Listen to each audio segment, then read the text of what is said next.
नमस्कार. Madhuri stitch art चॅनेलमध्ये तुमचं खूप खूप स्वागत आहे. एकच कमेंट 2-3 वेळा आलेली आहे, ती अशी की शिलाई करते वेळी बॉबिन बाहेर पडते.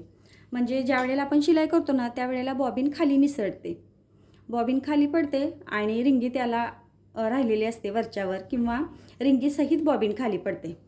तर इथं बघा, ही मी रिंगी, ही जी बॉबिन आहे ती मी रोज वापरते शिलाईसाठी. यामधली आधी रिंगी साईडला काढते.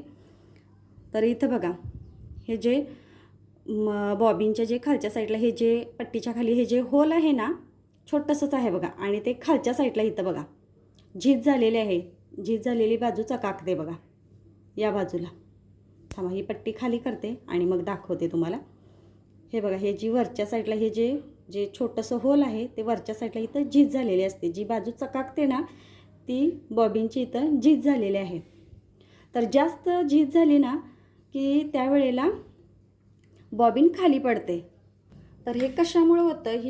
ही जी बॉबिनची वरच्या साईडला जी झीज झालेली असते ना, आपण रोज शिलाई करून ही झीज होते आणि ही आपण या बॉबिनमध्ये रिंगी अडकवून आपण ही जे सेटलचे जे खालचं रॉड आहे ना, हे बघा, हे जे सेटल आहे तर हे जे आतल्या साईडला आपण इथं बॉबिन अडकवतो. हे जे रॉड आहे जे मी तुम्हाला दाखवते ना, हे रॉड आहे ना, यामध्ये आपण बॉबिन अडकवतो आणि इथं झीज झाल्यामुळं या रॉडमध्ये बॉबिन व्यवस्थित बसत नाही, लूज पडते आणि आपण शिलाई करते वेळी हे रॉड ना या बॉबिनला कंट्रोल करू शकत नाही, त्यामुळं बॉबिन खाली पडते. तर हे एक कारण झालं. आणि दुसरं एक कारण तुम्हाला सांगते. हे आता शिलाई मशीनना मी बाहेर काढून दाखवते तुम्हाला आधी. आता हे आधी मी तुम्हाला मशीन बाहेर काढून दाखवते.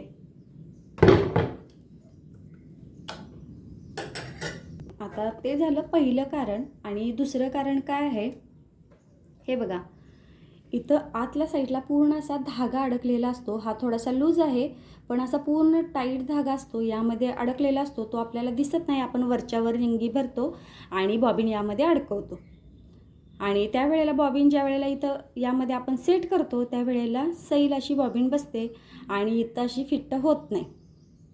हे जे छोटंसं अर्धगोल आहे ना, यामध्ये बॉबिन व्यवस्थित बसत नाही, वरच्यावरच बसते, त्यामुळे बॉबिन बाहेर पडते. तर हा जो धागा आहे ना, कधी कधी ना आपण हे सुद्धा व्यवस्थित बघायचं की व्यवस्थित इथं धागा वगैरे काही अडकलेला आहे का. तर हा जो धागा आहे तो आधी आपल्याला काढायचा आहे, त्यामुळे हे असं होतं. आणि हे झालं दुसरं कारण.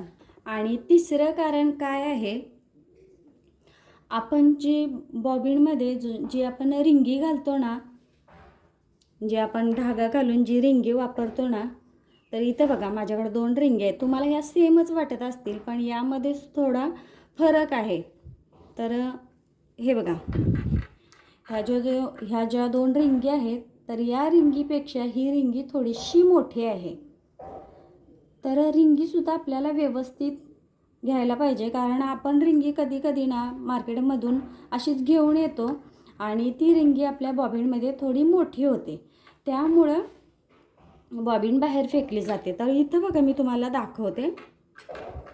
ही रिंगी बघा कशी बसते. हे बघा, हे बघा रिंगी बरोबर बॉबिनच्या. तुम्हाला आधी आतसुद्धा दाखवते की ह्या बॉबिनमध्ये काही आहे काय. बघा, बॉबिनमध्ये सुद्धा काही नाही आहे. या बॉबिनमध्ये मी ही रिंगी अशी बसवते आणि इथं बघा वरच्या साईडनं बघा बॉबिन रिंगी पूर्ण बॉबिनच्या बरोबरीनं आहे. थोडीशी किंचित अशी मोठी आहे बघा. हे बघा, किंचित अशी बॉबिनपेक्षा रिंगी मोठी आहे. तुम्हाला दिसायलाच असेल, थोडीशी किंचित अशी मोठी आहे. तर असं थोडासा जरी फरक असला तरीसुद्धा बॉबिन बाहेर फेकली जाते शिलाई करते वेळी. आणि ही बघा, ही रिंगी कशी आहे बघा. आता ही रिंगी साईडला ठेवते आणि ही जी दुसरी रिंगी आहे ती मी आता बॉबिनमध्ये बसवते. हे बघा, तर इथं पाहू शकता पहिली रिंगी कशी होती आणि आता जी रिंगी घातली आहे ती बॉबिनमध्ये कशी आहे बघा. ही जी खालच्या साईड, ही जी वरची साईड आहे ना, इथून किती जागा शिल्लक आहे बघा. हे बघा, पूर्ण आतल्या साईडला ही बॉबिनमध्ये रिंगी बसलेली आहे. हे बघा,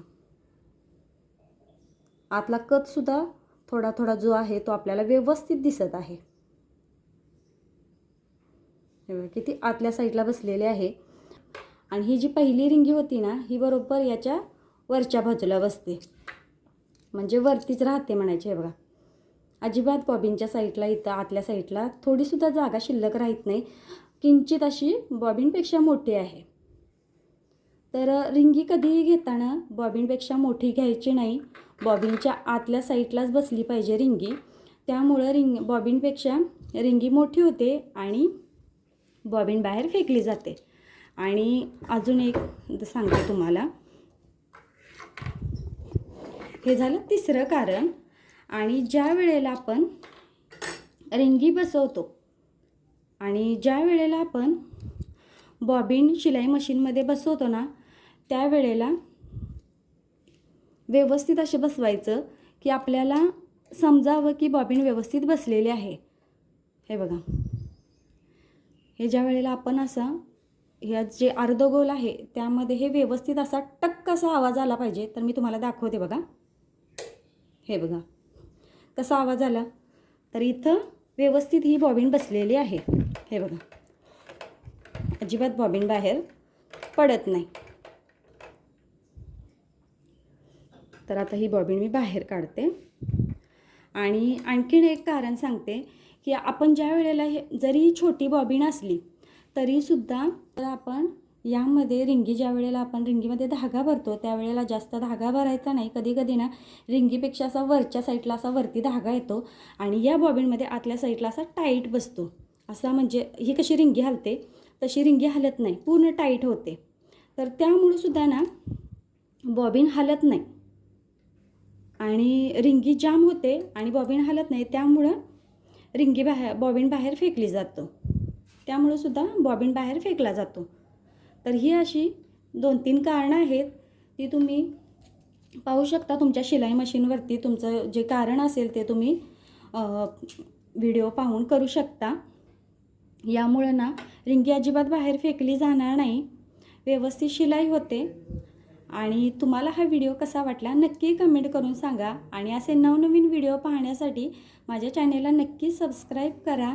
आणि तुमचे जर आणखीन काही कारणे असतील तर नक्की व्हिडिओवरती कमेंट करून सांगा, जेणेकरून मी तसेच व्हिडिओ या चॅनेलवरती अपलोड करेन. धन्यवाद.